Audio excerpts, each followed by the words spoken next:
आदाब। मुंसिफ टीवी में आपका इस्तकबाल है। उत्तर भारत की खबरों के साथ मैं हूं मुनीस अनवर। देखेंगे तमाम बड़ी खबरें। आगाज हेडलाइंस के साथ।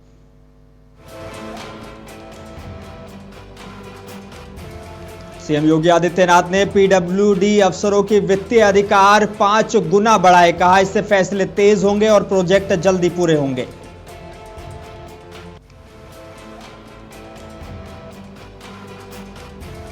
अखिलेश यादव ने इंडिया गठबंधन के नेताओं को जीत की दी बधाई। कहा बिहार की जनता तेजस्वी यादव और गठबंधन को देगी मौका।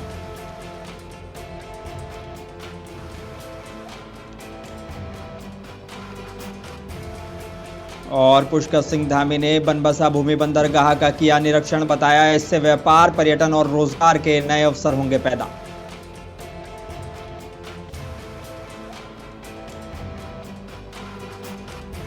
और सीतापुर के बिस्वा सेक्सरिया शुगर फैक्ट्री में गन्ना पेराई सत्र 2025-26 हुआ शुरू। किसानों को वक्त पर भुगतान और गेहूं की बुआई सुनिश्चित करने का आश्वासन। आगाज करेंगे कुछ अहम और बड़ी खबरों के साथ। उत्तर प्रदेश के मुख्यमंत्री योगी आदित्यनाथ ने लोक निर्माण विभाग यानी पीडब्ल्यूडी के अफसरों के फाइनेंशियल पावर में 5 गुना तक बढ़ोतरी करने का बड़ा फैसला लिया है। सीएम योगी आदित्यनाथ ने कहा कि इस फैसले से अफसरों को डिसीजन मेकिंग में ज्यादा फ्रीडम मिलेगी और प्रोजेक्ट अप्रूवल की प्रक्रिया तेज हो जाएगी। ये सुधार ट्रांसपेरेंसी और एफिशिएंसी बढ़ाने के साथ फाइनेंशियल डिसिप्लिन को भी मजबूत करेगा। अब पीडब्ल्यूडी प्रोजेक्ट्स के कामों में तेजी आने की उम्मीद है।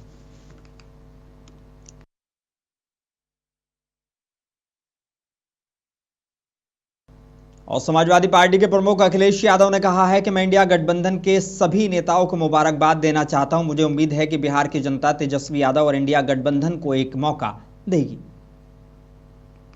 मैं बधाई देना चाहता हूं इंडिया गठबंधन के सभी नेताओं को और कांग्रेस पार्टी के नेताओं का, और जो भी साथी जिन्होंने तय किया है तेजस्वी के नेतृत्व में ही चुनाव होगा। हमें उम्मीद है कि बिहार की जनता तेजस्वी और इंडिया गठबंधन को एक मौका देंगे। भारतीय जनता पार्टी और उनके सहयोगी लोगों को कुछ नहीं कह सकता हूं मैं। ये कोई डबल इंजन नहीं है इनका, ये झूठ के इंजन है। और राजस्थान में भी चल रहे होंगे झूठ के इंजन। उनके कई मैनिफेस्टो देख लो आप, जो दिल्ली के मैनिफेस्टो बने होंगे और राजस्थान के जो मैनिफेस्टो बना करके जनता के बीच में जो रखा होगा। और जब उत्तराखंड के मुख्यमंत्री पुष्कर सिंह धामी ने बनबसा में भूमि बंदरगाह का स्थलीय निरीक्षण किया है। इस भूमि बंदरगाह का विकास भारतीय भूमि बंदरगाह प्राधिकरण द्वारा किया जा रहा है। इससे यात्री सुविधाओं में इजाफा होगा। भारत और नेपाल के बीच आवागमन सुगम होगा और बुनियादी ढांचे के विकास को बढ़ावा मिलेगा। भूमि बंदरगाह से इलाके में व्यापार, पर्यटन और रोजगार के नए मौके पैदा होने की उम्मीद है। मुख्यमंत्री पुष्कर सिंह धामी ने अधिकारियों को परियोजनाओं को निर्धारित वक्त पर और सीमा के भीतर पूरा करने के निर्देश दिए हैं।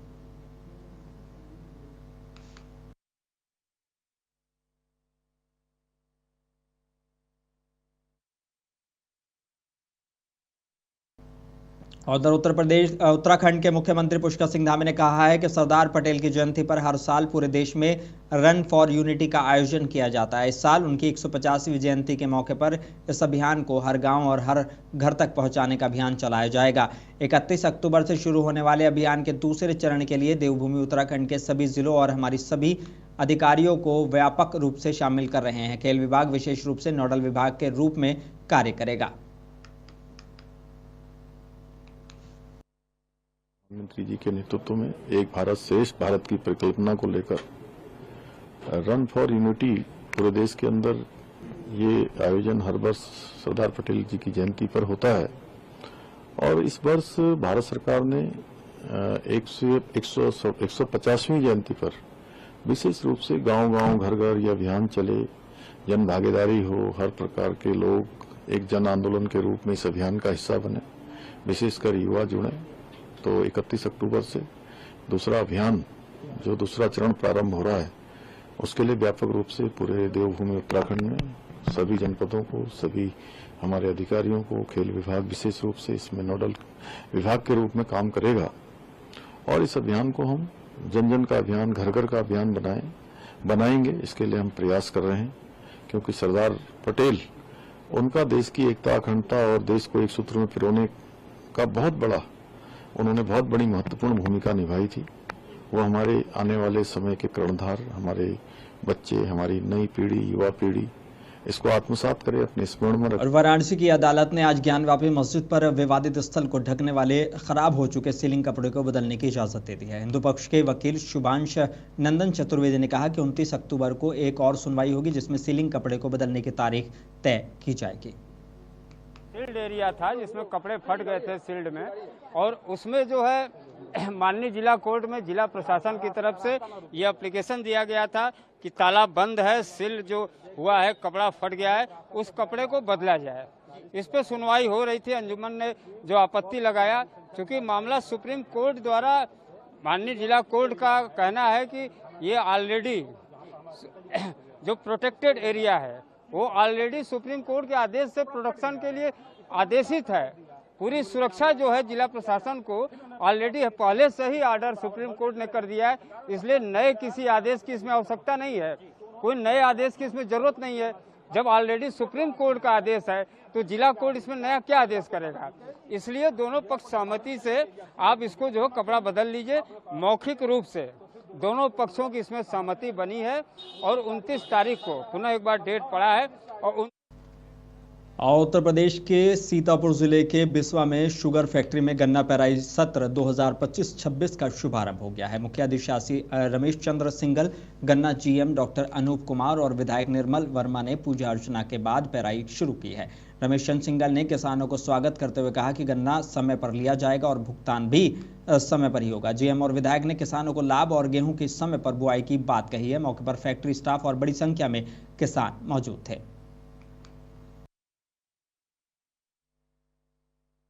मैं कोशिश करेंगे हमारी पूरी टीम कि किसान भाई को किसी तरह से कोई दिक्कत ना हो, उसका समय से गन्ना लिया जाए, समय से हम उसका भुगतान करें। और हमारे साथ करीब 1 लाख किसान जुड़े हुए हैं। क्षेत्र के सभी सम्मानित जो आज अतिथिगण आए हैं, विधायक जी आए हैं, चेयरमैन साहब आए हैं और कमलापुर के चेयरमैन साहब है, और जो भी आए हैं उनका मैं हृदय से आभार प्रकट करता हूं कि आज हमारी खुशी के मौके पे वो आए और हम लोगों का उत्साह बढ़ाया। मैं अपने सभी कर्मचारी साथियों की तरफ से आपका धन्यवाद करता हूं और ये आश्वासन देता हूं, ये चीनी मिल हमेशा क्षेत्र और किसान के भले के लिए हमेशा काम करती रहेगी, जैसे करती रही है, आगे और अच्छा काम करेगी। किसान भाइयों से अपील करेंगे कि किसान को अपनी पैदावार बढ़ाने के लिए नई तकनीक का उपयोग करें और सहफसली खेती बहुत। और बिस्वा विधायक निर्मल वर्मा ने अपने विचार रखते हुए कहा कि क्षेत्रीय किसानों को इससे बहुत फायदा मिलेगा, समय से गन्ना जाएगा और गेहूं की बुवाई समय पर होगी। शुगर फैक्ट्री आज शुभारंभ भी हुआ है और फैक्ट्री के सभी अधिकारियों कर्मचारियों को हम बधाई देना चाहेंगे कि बहुत समय से इस बार फैक्ट्री आज प्रारंभ हुई है। मेरी तरफ से शुभकामनाएं हैं, हार्दिक बधाई है। और क्षेत्रीय किसानों को खास करके उनको बहुत बड़ा लाभ मिलेगा।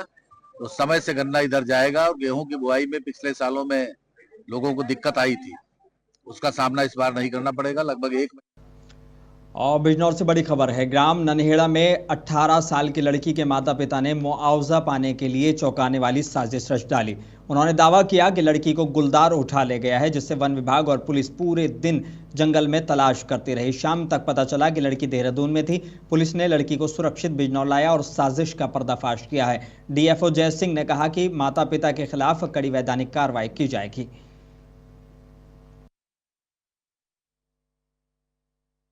हमें 10:30 बजे के आसपास सूचना मिली थी कि एक 16 से 18 साल की बच्ची को तेंदुआ उठा ले गया है। मैंने तत्काल अपनी टीम को भेजा और पुलिस की भी टीम भी और प्रशासन भी वहां पहुंचे और हमने कॉम्बिंग की।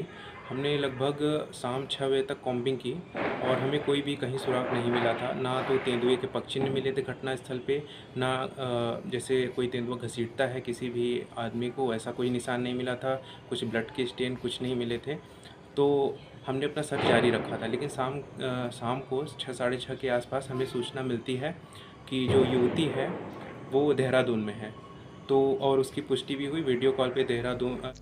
अलीगढ़ पुलिस ने बिहार में होने वाले चुनाव से पहले शराब तस्करी का बड़ा खुलासा किया है। बन्ना देवी थाना इलाके में चेकिंग के दौरान पुलिस ने एक ट्रक से करीब 25 लाख की अवैध शराब बरामद की है। ये शराब हरियाणा से बिहार के चुनाव में खपाने के लिए भेजी जा रही थी। ट्रक चालक मौके से फरार हो गया है। बरामद शराब में कई विदेशी ब्रांड की बोतलें और बियर भी शामिल है।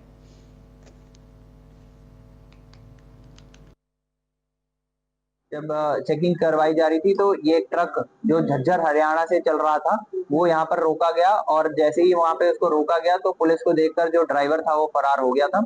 और जब जो है ट्रक की तलाशी ली गई तो इसमें कुछ 337 पेटी 387 पेटी जो शराब की थी, जिसमें 7 अलग अलग ब्रांड है, उसकी पेटी यहाँ से उस ट्रक से बरामद हुई। हमने इसमें जब ढूंढा, और क्योंकि ड्राइवर भी फरार हो गया था, और जब हमने इसमें ट्रक में ढूंढा तो किसी भी तरह का कोई लीगल डॉक्यूमेंट इस शराब को जो एक्सप्लेन कर सकता था वो नहीं मिला। तो इस क्रम में जब तलाशी ली गई और जब जांच की गई तो इसी क्रम में थाना बन्ना देवी पर सुसंगत धाराओं में अभियोग। उत्तर प्रदेश के शाहजहांपुर में मिशन शक्ति फेज 5 के अंतर्गत पुलिस अधीक्षक राजेश द्विवेदी ने अपर पुलिस अधीक्षक और अन्य अधिकारियों के साथ वन स्टॉप सेंटर पर पहुंचकर महिलाओं और बालिकाओं से संवाद कर उन्हें आत्मरक्षा, साइबर सुरक्षा, महिला अधिकारों और समाज में अपनी भूमिका को सशक्त रूप से निभाने के लिए प्रेरित किया है। एसपी ग्रामीण भवरे दीक्षा ने पुलिस अधिकारियों के साथ कार्यक्रम में मौजूद बालिकाओं को स्वच्छता और स्वास्थ्य संबंधी जानकारी देते हुए सैनिटरी पैड, बिस्किट और स्वच्छता किट वितरित की है। का आयोजन किया गया है। ये शासन द्वारा मिशन शक्ति फेज 5 का प्रारंभ किया जा चुका है। उसी क्रम में प्रतिदिन और प्रत्येक समय हमारे विभिन्न प्रोग्राम चलते रहते हैं। मिशन शक्ति के एंटी रोमियो है और ये जागरूक करने के हमारे अभियान हैं।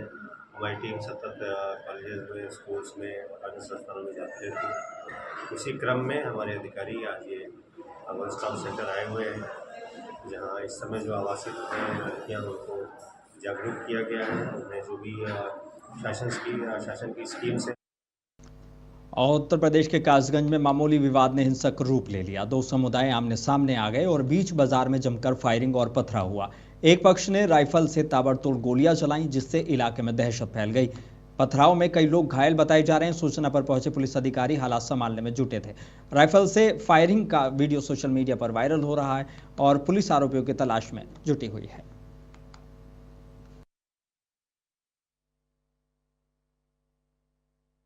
सोरो क्षेत्र के लहरा रोड पर दो समुदायों के बीच दुकान के सामने गाड़ी को खड़ा करने को लेकर विवाद हो गया, जिसमें एक पक्ष के द्वारा असले से फायरिंग करने की घटना भी प्रकाश में आई है, जिसमें समुचित धाराओं पे मुकदमा पंजीकृत कर 3 लोगों को गिरफ्तार किया गया है तथा घटना में इस्तेमाल होने वाले असले को भी बरामद।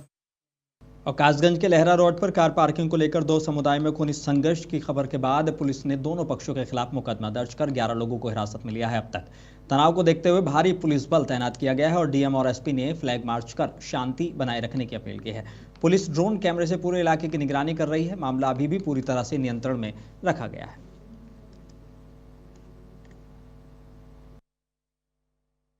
देखिए, कल दिनांक 23 अक्टूबर 2025 को थाना सोरो के लहरा रोड क्षेत्र में दो पक्षों का गाड़ी खड़ी करने को लेकर विवाद हो गया, जिसमें एक पक्ष के द्वारा दूसरे पक्ष के दुकान पर ईंट पत्थर बरसाए गए और जिसमें दूसरे पक्ष के द्वारा अपने लाइसेंसी राइफल से हवाई फायरिंग की गई। इसमें अभी तक 2 अभियोग पंजीकृत किए जा चुके हैं और 11 लोग अभी तक हमारी हिरासत में हैं। सभी मजरूबों का मेडिकल कराया। उत्तर प्रदेश के जिला बुलंदशहर के खुर्जा नगर पुलिस ने नेत्रपाल हत्याकांड का सनसनीखेज खुलासा किया है। इस वारदात की वजह जानकर सभी हैरान रह गए। पुलिस के मुताबिक हत्या महज 3,200 रुपए के मामूली विवाद में हुई थी। खुर्जा पुलिस ने आरोपी रविंद्र को गिरफ्तार कर लिया है। पुलिस जांच में सामने आया है कि मृतक नेत्रपाल ने कुछ वक्त पहले रविंद्र को 3200 रुपए उधार दिए थे, जिन्हें वापस मांगने पर दोनों के बीच विवाद शुरू हो गया था।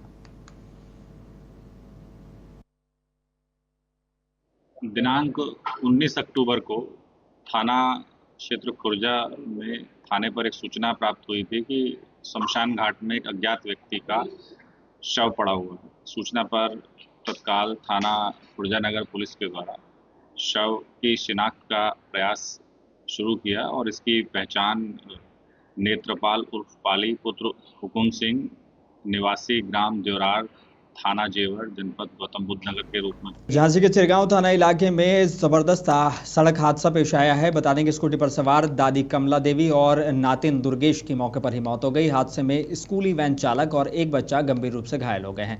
वैन सड़क किनारे खाई में गिर गई। घायलों को प्राथमिक उपचार के बाद झांसी मेडिकल कॉलेज रेफर किया गया। पुलिस और प्रशासन ने मौके पर पहुंचकर राहत कार्य शुरू किया, जबकि परिजन हादसे में से गहरे सदमे में है। आज जो है चिरगांव थाना क्षेत्र अंतर्गत जो है सुबह लगभग 7:30 बजे के आसपास सूचना प्राप्त हुई कि जो है एमपी यूपी बॉर्डर के आसपास जो है एक मिनी स्कूल बस थी, एम्बिशियस स्कूल की थी, जो उसकी और 2 महिला सवार स्कूटी में आपस में टक्कर हो गई और मौके पर जो 2 महिलाएं थी वो उनकी मृत्यु हो गई। और मिनी स्कूल बस में जो बच्चे थे उसमें एक बच्चा और ड्राइवर चोटें आई हैं, जिनको सीएचसी में प्राथमिक उपचार कराया गया। और झांसी से एक सनसनीखेज मामला सामने आया है, जहां एक किसान से 50 लाख रुपए की रंगदारी मांगी गई है। दबंगों ने किसान की जमीन पर कब्जा करने की कोशिश की और मुखालफत करने पर जान से मारने की धमकी दी। पीड़ित किसान ने बताया कि आरोपी जेसीबी से खेत की पुलिया तोड़कर करीब 1 करोड़ का सामान उठाकर ले गए हैं। किसान ने पुलिस से सिक्योरिटी की मांग की है, जबकि मामला दर्ज कर जाँच शुरू हो गई है। मेरा ये मामला है कि 3 दिसंबर 2024 में मैंने रजिस्टर्ड लीज सब रजिस्ट्रार की यहाँ से कराई थी खेती करने के लिए 3.5 एकड़ ज़मीन सुखनंदन पुत्र बीर सिंह से और दिनेश गुप्ता जी से, दोनों लोगों से ली गई थी मैंने। तो मैं खेती करता आ रहा था, तो मैं अब ये दूसरी फसल करने गया तो वहाँ पे मुझे शिवम, सुभाष और महेंद्र यादव, ये महेंद्र यादव के दोनों बेटे हैं, तो ये लोग मेरे को बहुत ही परेशान कर रहे थे। और मैंने अपना सामान डलवाया था, गिट्टी बालू सीमेंट 1 करोड़ रुपए का, और जे वो पूरा सामान भर ले गए और जो सरकारी पुलिया एमएलसी निधि से डलवाई गई थी वो पुलिया तोड़ दी गई है।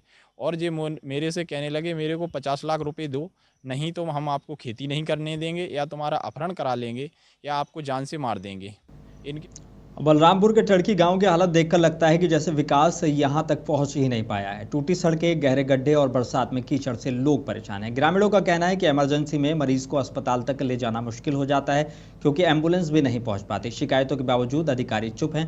ग्रामीणों ने प्रशासन से सड़कों की मरम्मत और जरूरी फैसिलिटीज की मांग की है। रोड तो बिल्कुल अब आपके सामने पता नहीं कि सड़क किस तरह से है कि अगर थोड़ा सा मिट्टी दरवाजे पे ले जाया जाए तो नहीं जा सकता है, ऐसा समस्या है। सर कुछ नहीं विकास हुआ है, रोड का तो कोई पूछो मत, इतना रोड इतना नाजायज इतना ख़राब पड़ा हुआ है, इधर उधर की कोई गाड़ी घोड़ा कोई भी साधन आ नहीं सकता है। और मैनपुरी से बड़ी खबर है, दिन दहाड़े लूट की वारदात से हड़कंप मच गया है। बता दें, बाइक सवार बदमाशों ने भैया दूज बनाकर लौट रहे दंपत्ति से लाखों के जेवर और कैश लूट लिए और मौके से फरार हो गए।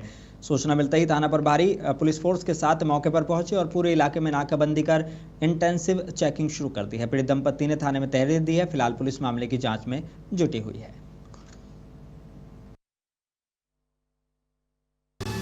मेरी चीज़ जो है चुर गई है, मतलब रास्ते में छीन ली है।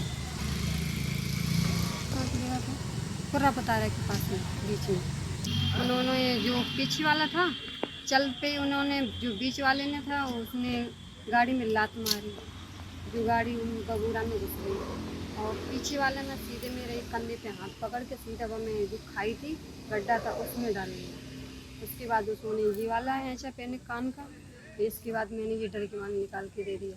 फिर ओके बाद जी वाली अंगूठी उसने देखी कि 2 मैंने नीचे हाथ कर लिया। अमरोहा में डीएफओ आवास के पास हरे भरे आम के पेड़ काटे गए हैं और वन विभाग के अधिकारी तमाशबीन बने रहे। स्थानीय लोगों ने विरोध किया, लेकिन उन्हें अनसुना कर दिया गया। लकड़ी माफिया और कथित विभागीय मिलीभगत का वीडियो मोबाइल में रिकॉर्ड होकर सोशल मीडिया पर वायरल हो रहा है। अधिकारी मौन हैं और कोई कार्रवाई नहीं हुई है। पर्यावरण कार्यकर्ता और स्थानीय लोगों ने उच्च स्तरीय जांच की मांग की है, ताकि दोषियों के खिलाफ सख्त कदम उठाए जा सकें।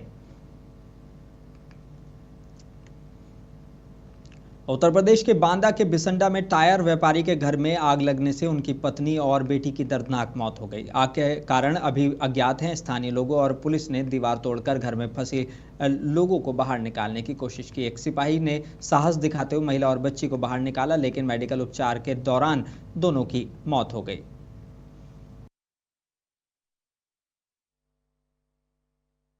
दिनांक 23 अक्टूबर 2025 को थाना बिसंडा के कस्बा के अंतर्गत एक टायर व्यापारी के मकान में किंचित कारणों से आग लग गई।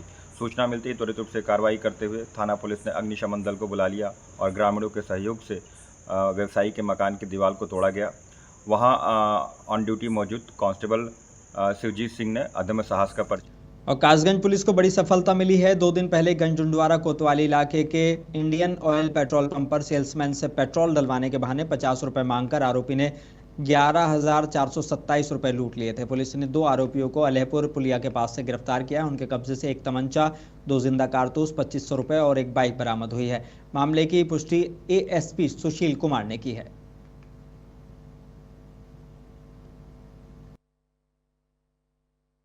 दिनांक 22/10/25 को थाना गंजडोडवारा कासगंज में अनिल कुमार, जो जनपद मैनपुरी के रहने वाले हैं, उनके द्वारा आके यह सूचना दी गई कि वो अखिलेश इंडियन ऑयल नगला चंदन गंजडोडवारा में ऑयल पर पेट्रोल पंप पर काम करते हैं। सभी दर्शकों से रिक्वेस्ट है कि अगर उनको हमारी वीडियो अच्छी लगी हो तो लाइक जरूर करें, सब्सक्राइब करें और मुंसिफ टीवी के बेल आइकन को जरूर दबाएं।